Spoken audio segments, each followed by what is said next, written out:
Les pensées de l'humanité sont comme le brouillard. Genèse 2, versets 4 à 6. Voici les origines des cieux et de la terre quand ils furent créés.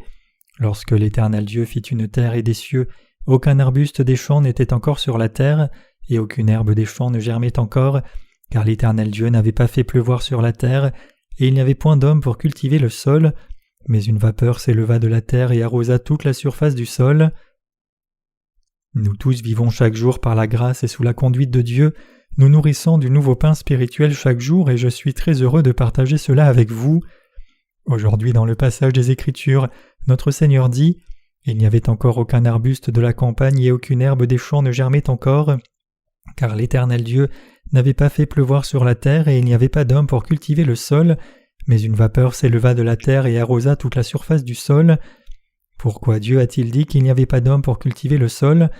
Bien qu'il ait dit qu'il a créé le ciel, la terre et l'homme le 6e jour, où était donc l'homme alors ? Nous avons besoin de réaliser ici dans ce passage de l'Écriture que Dieu qui est absolument bon veut nous révéler sa bonne volonté envers nous. Le terrain dans ce passage signifie nos cœurs. Celui qui laboure nos cœurs, c'est Jésus-Christ seul, qui est venu comme la parole incarnée.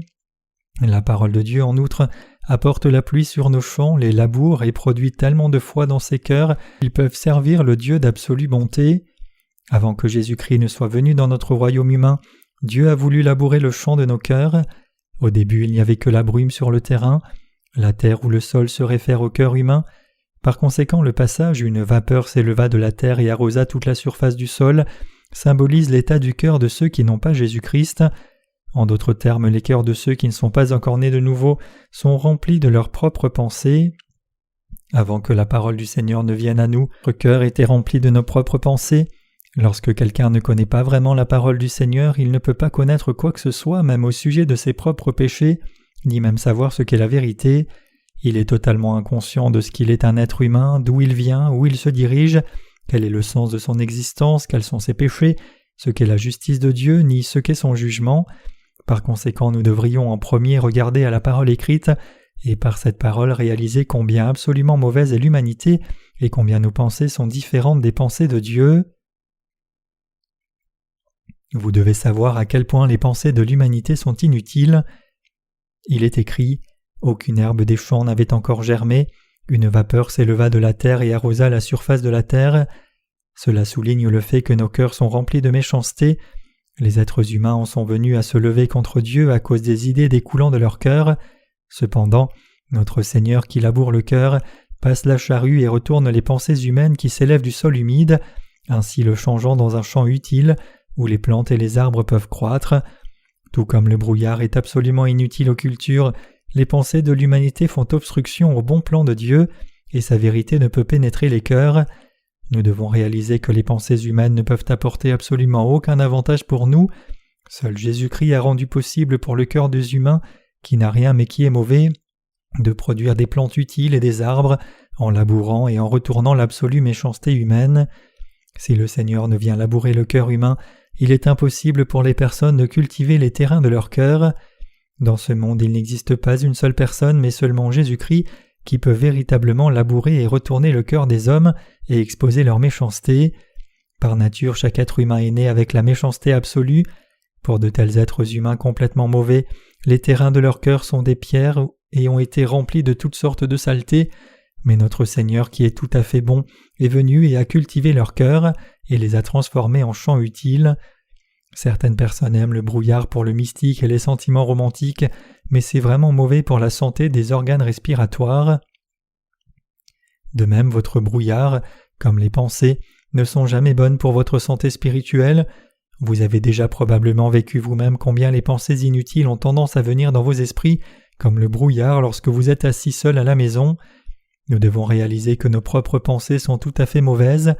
Ce n'est que lorsque Jésus vient sur cette terre, apporte la pluie dans nos cœurs et le cultive, que des choses utiles telles que les plantes et les arbres peuvent se développer par la suite.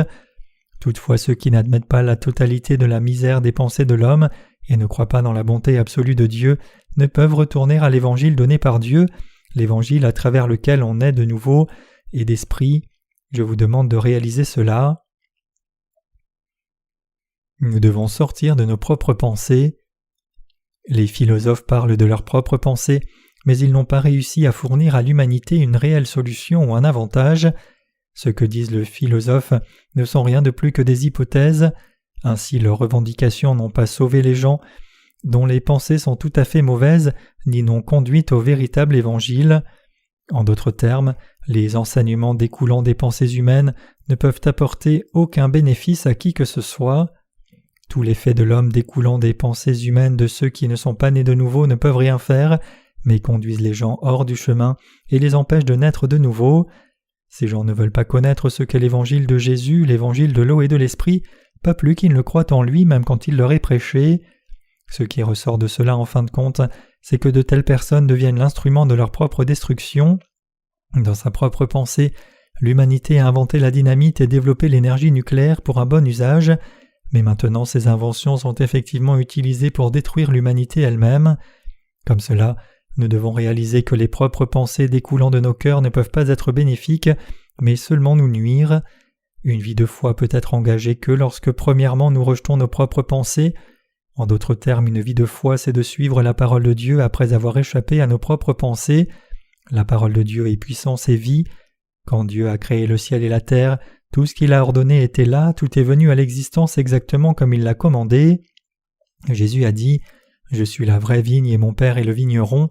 C'est parce que notre cœur est habité par Jésus-Christ, l'agriculteur qui cultive les champs de notre cœur, qu'ensuite la parole de vérité a commencé à pleuvoir sur nous et les plantes ont commencé à se développer. Comme nous lisons la parole de Dieu et l'apprenons, et comme nous avons rejeté nos propres pensées et accepté et cru dans la parole de Dieu, nous sommes arrivés à connaître Dieu peu à peu. Fondamentalement parlant, l'humanité a vécu sans donner une quelconque pensée humaine au dessein de Dieu et à sa volonté. Étant absolument mauvais, nous n'avions que des pensées qui nous nuiraient. C'est un brouillard qui est nocif pour la santé de la population, alors qu'il ne l'est plus lorsque nous avons accepté le dessein de Dieu et cru dans sa bonté absolue, c'est-à-dire lorsque nous avons accepté la parole de Dieu et que nous en avons finalement bénéficié. Si vos esprits sont maintenant tout confus, cela peut seulement signifier que vous n'avez pas réellement cru dans la parole de Dieu et pensé selon elle, mais vous suivez actuellement vos propres pensées sans même réaliser combien vos pensées sont absolument mauvaises. Les pensées de la chair ne peuvent apporter aucun avantage que ce soit à la fin.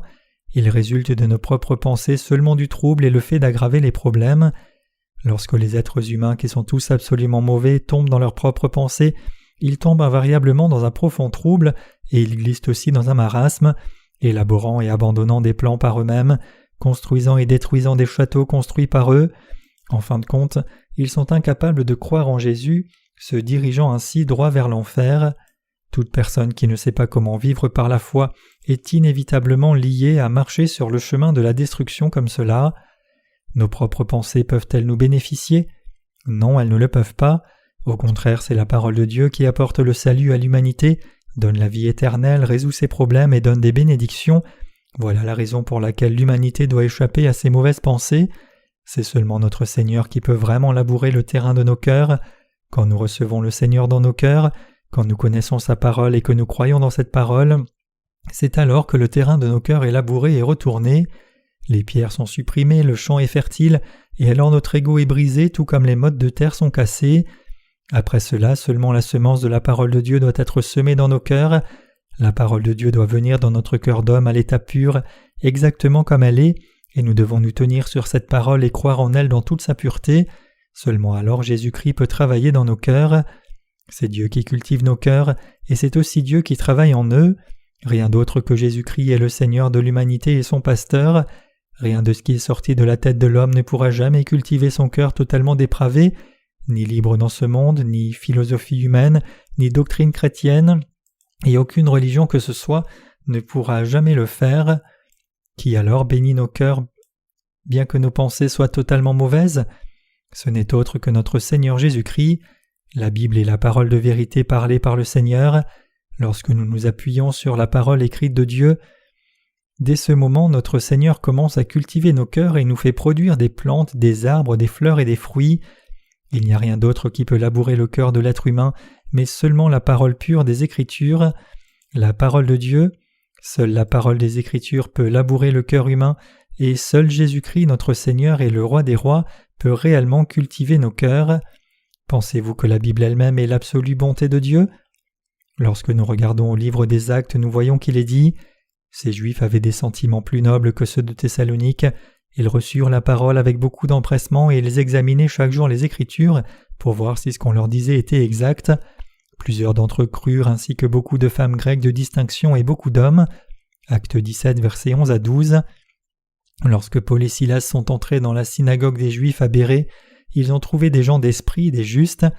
Il est dit ici que les habitants de Bérée reçurent la parole avec empressement.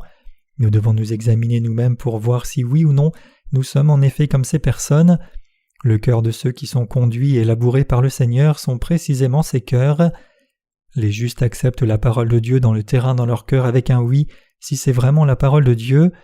De telles personnes s'assurent en vérifiant ce que la parole dit réellement.